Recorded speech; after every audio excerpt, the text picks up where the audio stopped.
The chilling silence of Columbia University's disciplinary proceedings is shattering the campus's hallowed halls of academic freedom. A wave of investigations, spearheaded by a newly formed disciplinary committee, is targeting students who dare to criticize Israel, silencing dissent with the chilling efficiency of a totalitarian regime. The latest victim, Maryam Alwin, a senior, who found herself accused of harassment while visiting family in Jordan, her supposed crime. An op-ed in the student newspaper advocating for divestment from Israel. This isn't just a single incident. It's a pattern, a systematic silencing of critical voices, raising profound concerns about academic freedom and the insidious influence of political pressure on higher education. The new disciplinary office, operating under a shroud of secrecy, has become a symbol of fear, its actions prompting widespread outrage among students, faculty, and free speech advocates alike. The whispers of intimidation are echoing across the campus, chilling the very spirit of intellectual discourse. The accusations are grave, the methods questionable.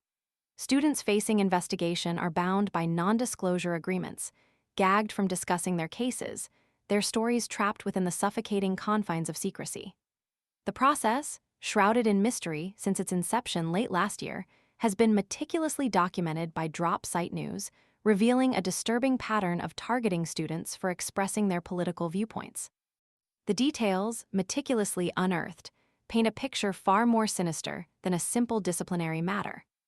The timing of this crackdown is far from coincidental.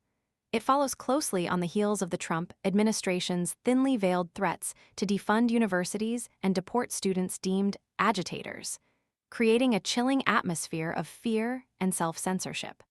The specter of financial retribution looms large, a potent weapon used to silence dissent and enforce conformity. This is not about maintaining order. It's about suppressing critical thought and silencing those who dare to challenge established narratives. The very real consequences of this chilling effect are evident in the recent protests at Barnard College, an affiliated institution. Students, spurred by a sense of injustice and fueled by a deep-seated belief in their right to express their views, have occupied multiple buildings, protesting the expulsion of 2 students accused of disrupting an Israeli history class. The intensity of their actions underscores the gravity of the situation. They're not just protesting a disciplinary action, they're fighting for the preservation of free speech on campus. The arrests that followed the occupation of a building highlight the escalating tension and the lengths to which the university is willing to go to suppress dissent. The image of students being hauled away in handcuffs, their voices muffled by the weight of the university's actions, serves as a stark reminder of the fragility of academic freedom in the face of political pressure and institutional inertia. This isn't about maintaining order, it's about crushing dissent. The $51 million in potential contract cuts announced by federal agencies, coupled with the threat of billions more in lost grants, paints a clear picture of the stakes involved. The university, accused of ongoing inaction in the face of relentless harassment of Jewish students, faces a stark choice: succumb to pressure and stifle dissent, or stand up for academic freedom and risk financial ruin. The pressure is immense, and the potential consequences are far-reaching. This situation at Columbia University is not an isolated incident.